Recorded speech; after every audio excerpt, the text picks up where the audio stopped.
Hey there, welcome to the Xennial Mindset Show. I'm Marie Mack, born in 1983. And I'm Anne-Marie Pasquino from the crew of 1977. Together, our mission is to unravel the intricate layers of the Xennial mindset, where cherished memories of cassette tapes and rotary phones seamlessly coexist with cutting-edge technology and social media frenzy.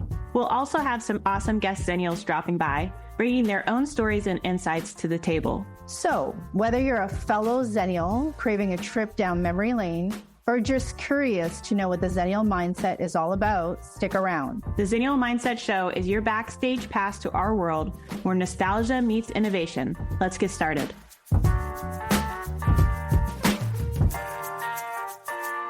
Welcome back, everyone. We are here for another amazing episode, and we're going to take a little stroll down reminisce lane with how we communicate with each other. This is such a fun thing for Anne-Marie and I to talk about. If you guys have been listening in, you've heard a little bit of our story. We've been working together online for, 5-ish years. We are in 2 different countries. We talk to each other almost every single day. And only last week did we get to meet in person. And it's just a fascinating place to live in with how all the communications when we were little, how that was, and then how it is now. So we're going to talk about it a little bit today. This is definitely a conversation topic I'm sure anyone listening has some opinions on. So reminisce with us, think about the old days, and then think about how things have changed. So Anne-Marie, I'm just going to open up the conversation here on how things used to be. I mean, I remember this, especially with the phones. I'm just thinking about the phone lines and how they had like cords and like you would wrap your finger or in the cord forever as you were like trying to discuss something. I had this like flashback moment. I was watching a movie with my kids recently, and there was this thing where this guy was like walking around the kitchen, moving the cord in and around everything. And my kids were like, this is the dumbest thing I've ever seen. I was like, this is our everyday. So I know you have ideas and stories about this, but just tell me a little bit about communication back when you were younger. Yeah, totally. I think, landlines was definitely a thing. Phones being fixed to a wall that didn't move. So you were literally limited to how far you can go away from the phone because those phone cords that we spun our fingers around were basically determining how far and if we can go into another room and have a conversation with somebody. But I remember specifically connecting with friends and saying, like, you had to know what time they were going to call. You had to know like what phone you were going to answer. So it wasn't as easy as it was today. Whereas like today you can be on your phone, you can send like a text message, you can answer a call, you can send like a WhatsApp. Like there's so many ways to connect with people today. Whereas in the past, it was more about, okay, either I'm going to call you, right? So be home at this time on this day because I'm going to call you. I'm going to write you a letter, right? And I'm going to mail it to you. And that was really how you communicated with like people, right? And your friends specifically. So it's very interesting because I think that, if you and I had to connect that, we probably wouldn't be as close as we are today, right? Because of all the technology. Well, we wouldn't even know each other. Like, how would we have ever met? Like, there's no True. way we would ever met. It's just crazy. So true. And I think that we built that friendship over time. So as Marie said, we met last week, but the minute we connected, we felt like we've known each other for like 30 years, all of our lives, right? Just because of that ease of connecting and talking and communicating. So I think for, if I think back to my childhood, phones, handwritten letters. Do you remember chain letters? And do you remember like pen pals? Yes. Like yes. you'd have like a pen pal somewhere else in the world and, you would wait to get that letter from like a pen pal. And people listening to this must be Googling, what is a pen pal, right? But it's basically... I think super fans know what pen pals are. They definitely had pen pals. And I think it's interesting, like with the handwritten notes. I mean, we've homeschooled our kids and we focused, especially in their elementary years, on handwriting in general and making sure it was legible. But I have, in the current state of a digital world that the kids are growing up in now, I think Gen A, I don't even know if we're to the next generation yet, but like the kids that are still in elementary school, middle school, high school, or whichever grade you guys talk about in Canada. Like there's a lost art in creating a letter for somebody. There's a lost art to connecting through words when you can't send an emoji to be like, haha, this is funny, or like, oh, isn't it sad? You can't connect with emojis when you're doing a handwritten letter. And there's definitely, I'd be interested to see if people are still doing the pen pals out there. I know when my kids were homeschooling, maybe 5 years ago, we had a couple kids that were in different areas of the country. And they would do pen pal stuff, which is fun. And it's almost like you have to initiate it intentionally now. You have to sit down, and even we had an episode back a couple episodes before about Christmas cards. Even now, like, people are just doing a digital Christmas card, right? Like, put on 17 pictures, write out what the kids are doing and how the dog is and where you were traveling that year. But I don't see a lot of people actually handwriting letters or Christmas cards or anything. My grandmother is the only one that I know of that's doing that, and she's in her 80s. And it makes me kind of sad that that is a lost art. There's something really beautiful about putting actual pen to paper and creating that connection and like intention with a relationship that you just don't get when you type it all out, or, you send a quick voice note on whatever app you're using at the time. So it's just, there's a little bit of sadness there for me. Yeah. That I was sad about it. No, I agree. And I think back to some of the letters that I received from friends. Like, I moved across Canada when I was younger, and the only way for me to stay in touch with all my friends was to write letters. And we would write letters or cards, and we'd put stickers in them, and we put like pictures and memories and just like little trinkets, right? That kind of, it was like that personal touch, right? It was like, okay, this is, and I don't think that today there is that, right? Apart from an emoji or a bitmoji or whatever you're putting in, like funny little things like that. Yeah. I do strongly believe that we've lost that personal touch when it comes to friendships and connections that we have today. Yeah, I agree. The other thing is like, on the flip side, we have this really unique and amazing ability to make and connect with friends all over the world. Like, we are a really great example of that. And like, my daughter is so much more connected with her aunts, with her cousins, with the people that she wants to share life with, because she is on text message with them, or she'll call them and send them pictures. And my sister-in-law just gets such a kick out of getting a picture of whatever, that my 12-year-old is like, this is cool. My Aunt Jess would love to see it. There's something really beautiful about creating the ease that we're in now. And we don't do social media with our kids. Our kids are not on any social platforms as teenagers. We just feel like, no, thank you. But we do have them in text messages with people that we feel like are appropriate, and mostly family, a couple of close friends. And that's a really beautiful place to be. So it's not so much like social connections, but are more on like creating the ease of developing relationships. And I'll find that right now, like, there's a lot of overwhelm in how much information you get. We were just talking about like, so-and-so got married, so-and-so got a baby. We were just having a conversation with a colleague of ours that lives in California who got a new dog. And immediately we could see that. Like, we didn't have to wait for her to tell us on the next call or anything. It's like, we're in a social platform and she's like, look at the puppy. And we're just like, yay.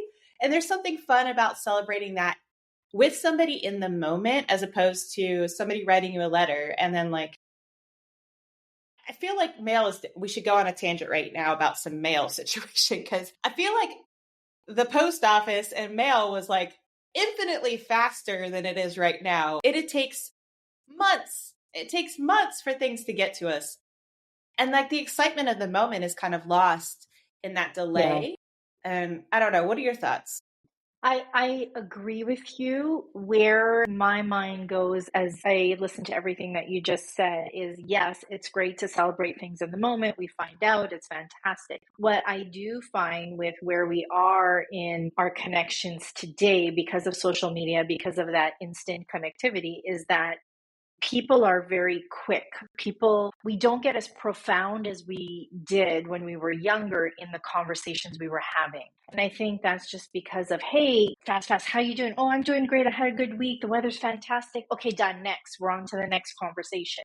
Right? Whereas if you think about when we grew up and we would get on a call with somebody, I could spend 3 hours on a call with somebody, right? Because that was my only means of communication. When you got to know, like when you went on your first date and you got to know like a guy, right? It's like, oh my God, I spent like 3 hours. Like that would never happen today, right? People don't spend that amount of time, but when you're talking for 3 hours, you're having meaningful conversations, you're getting to know each other, right? You're fully invested in that conversation that you're having with that person, or at the moment, the letter that you're writing to that person. So I feel like for me, yes, obviously I adapt to today's world and, connect in the ways that I need to, but I do miss, that connection. And I always tell people, and I think I mentioned this in one of the past podcasts, is I will use text message, I will use whatever you want me to use to say, hey, how's it going, quickly. But if you want to have a conversation with me, I'm old school. You got to pick up the phone and you got to like spend that time and invest that time. We could do a FaceTime if you prefer to look at me, but at the end of the day, I just love that connection time. And I have some friends who will say, hey, like some people have to schedule calls with them. I'm like, I don't get it. What do you mean? Okay, we're gonna let's connect on Tuesday at like 5:30. Right. So Yeah. it's a little bit different. And I feel like, we adapt, but I do miss that.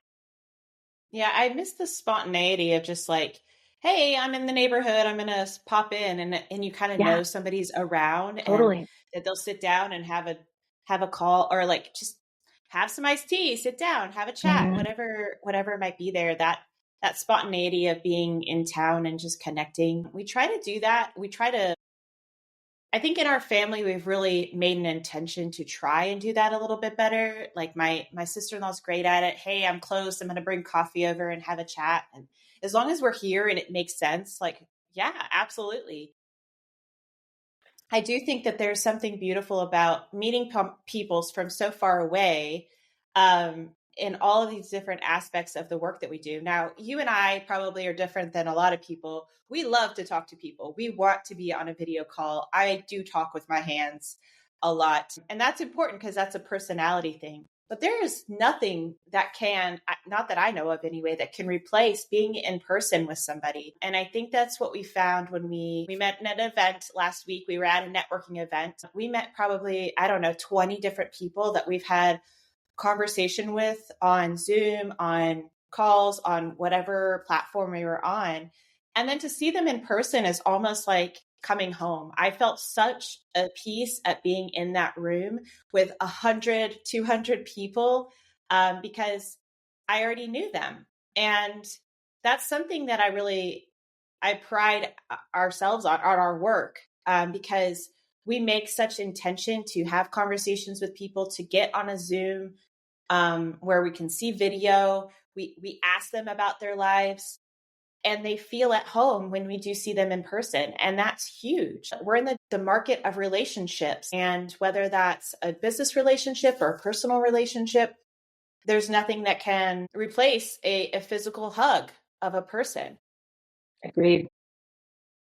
or the spontaneity of conversations as you're just sitting on a back porch, late night debriefs on whatever. Like all of those things come together because you are in person. So, and we're talking about work things and something specific, but the same thing goes when family is so far apart, right? My sister lives in Ohio, and we try so hard to create a time where we can sit and be together for multiple days, because we just want to catch up. And it's like, you can't catch Mhm. up on like an hour long call that's scheduled with my sister, or my mom, or, any other family members that are spread out all over the country, or friends that are out there. And there's just something about making that intention. And I think that's what drives us to travel, really.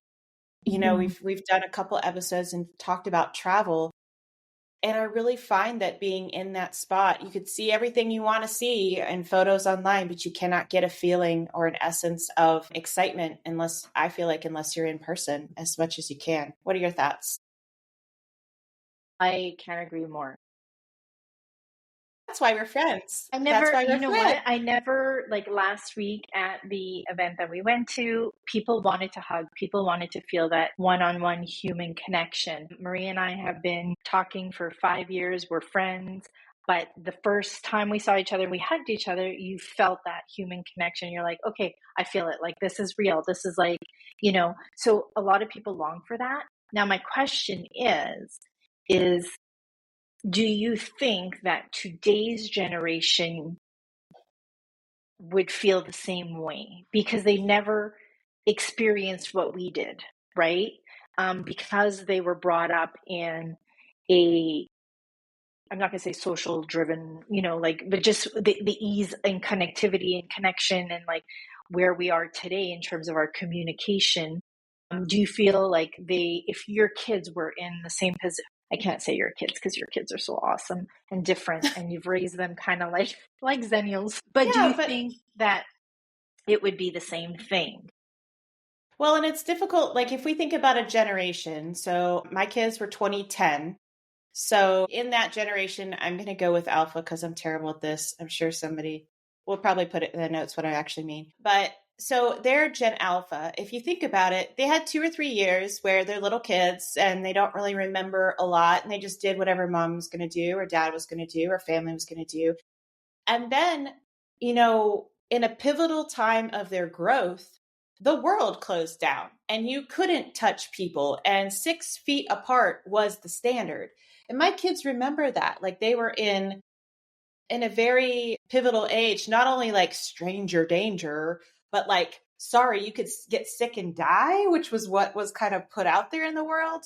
So we really do. I think we have a responsibility, a Xennial generation, to showcase that there are healthy levels of touch and there are good things where you can be close to people that, no matter what your thoughts are on the pandemic, that there's still a good way to interact and be respectful of other people's spaces. And like when we were there last week, all of those people also went through the pandemic, and none of them, there was a guy that I never thought would be like, we've seen him on Zoom meetings for I don't know how long, and he's like, I want to hug everybody. And you're just like, this is, it was a really fun event to have networking people who wanted to be in a friendship with other people. So even this current generation, I think we do need to continue to showcase that and realize what they have gone through that we never did, right? Like I can't imagine when they are our age, what they'll say about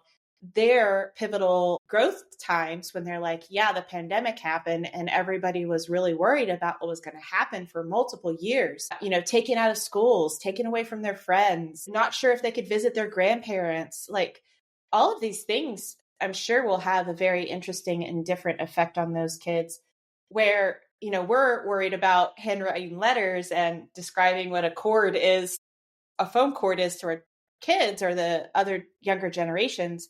And they're worried about like, what if another pandemic comes around and we can't see our grandparents? That was huge for my kids. They were very sad for 2 years to not see their grandparents and to be close to them because they're such important parts of their lives. And they were still very respectful that these are elderly people and that pandemic was such a big impact for them. Yeah, that I just think it's a little bit different. We each are in a generation, and I think that we can use our experience to not only make really great connections with the people that we're with, but also see the importance of being in person and being attentive. One of the things I set an intention for this year was to be attentive to where I am in that time, as in like if we are at this meeting, I'm not also trying to answer another message or put in an order on Amazon or whatever. Like I'm here and I'm focused on this and I want to continue to do that. But that does take a lot of effort when we're pulled in so many different distraction ways of communicating. So yeah. What are your thoughts? Be in the moment, live in the moment. And I think that's the biggest difference, right? When we think about when we grew up, you were in the moment, you lived in the moment. And today there's so many distractions. Like even when you're on a Zoom call, right? Like there's still things, like I have people shoveling snow outside. I have somebody, my husband's watching a hockey game, an important hockey game. I have people cooking in the kitchen. So there's a lot of distractions, even though I'm fully devoted to this time with you. It's a very different world. I think if I could give any advice, and I always tell people, be in the moment, get off your phone, be in the moment, enjoy the time that you have. So I'm going to ask you a question. I probably know what you're going to answer, but I'm also going to encourage our listeners to post in the chat or whatever platform that they're listening to this on. How do you decide when to pick up the phone or meet someone in person or just send a DM? This one's easy for me because I don't love getting on phone calls. I don't cringe. I can see your face over there. I don't love calls. So I'm almost going to use that last, but I do enjoy Zoom meetings as an accountability to stay focused. I do enjoy FaceTime as a way to connect with family. So I'm almost always going to go towards sending a DM or sending a voice message. Voice messages have been the thing that I love doing, either in text message, we could do in WhatsApp. We're on tons of different Slack channels. And most of those text or voice message places will also send a transcript. So even though it's easy for me, it's almost like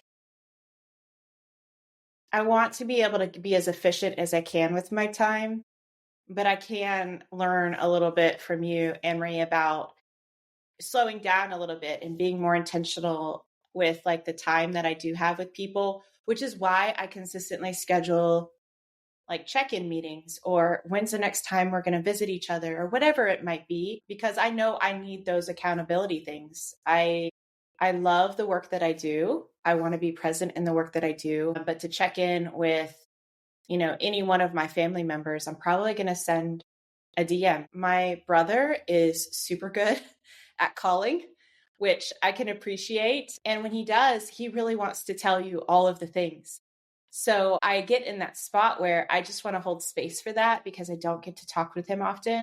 But then I'm also like, oh my gosh, you're sitting down for 30 minutes, maybe an hour, debriefing everything that's been going on in life. And like, do I have that time? But I really do probably need to make that time and to lean back on, the connection that is important. So what about you? How do you decide? I know you're already going to decide. I feel like I should be friends with your brother. Please, I'll give you his number. You guys can talk all day. It's fine.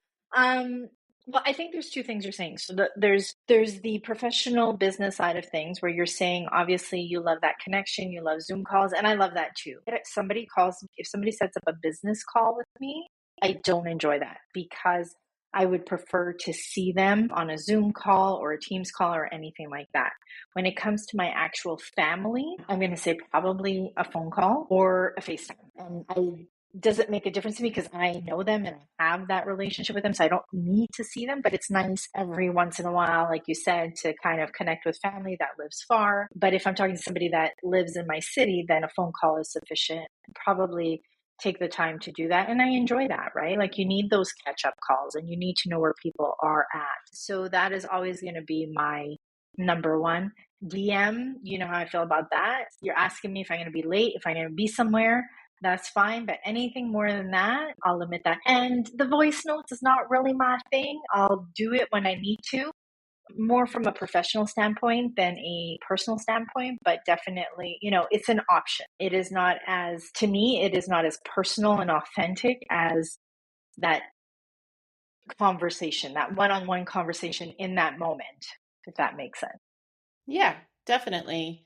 And I think that I do kind of lean towards this, like, if I'm going to do it, should I do an outreach that's a voice note because I have time to do it right now? Or will I do it later? And I'm going to put that in quotes because it's like later never really happens for me. I just need to think about it. I need to get ideas out, or I want to connect with somebody. I almost err on the side of, a little touch point is better than, a touch point 3 weeks from now when I do sit down to have conversations. We schedule regular check-ins with like family and things like, on the weekends, connecting with parents. And it's just, it's just like things get busy, and that's good. Like, it's good that we are active people and we don't always have time to just sit down and chat for an hour, but we still have to put those buffers and really create the intention around good conversations with whoever's there. So I think everything in the future, as people are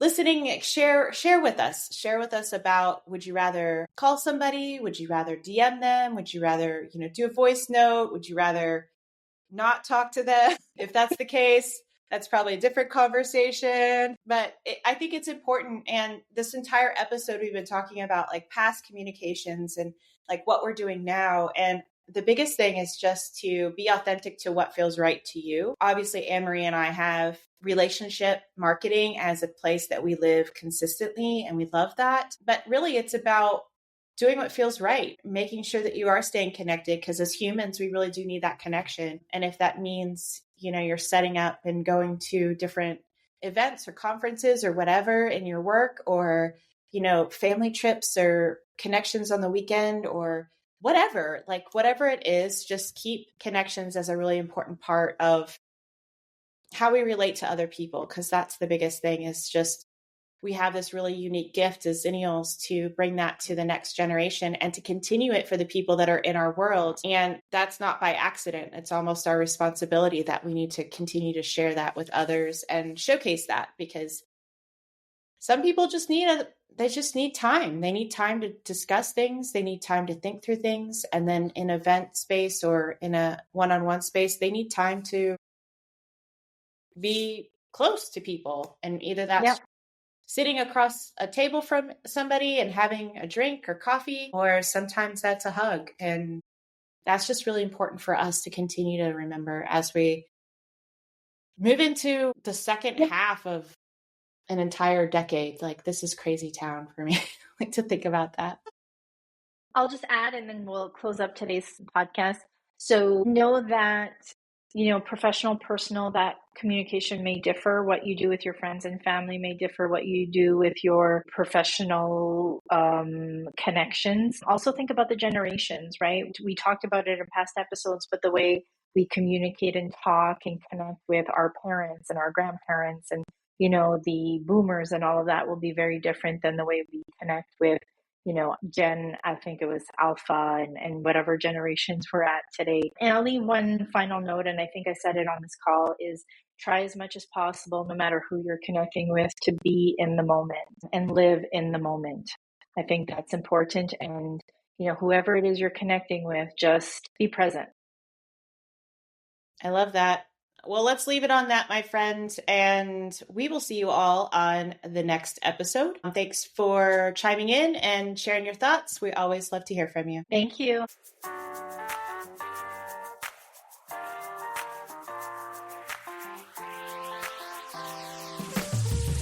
And that's a wrap for this week's episode of Xennial Mindset Show.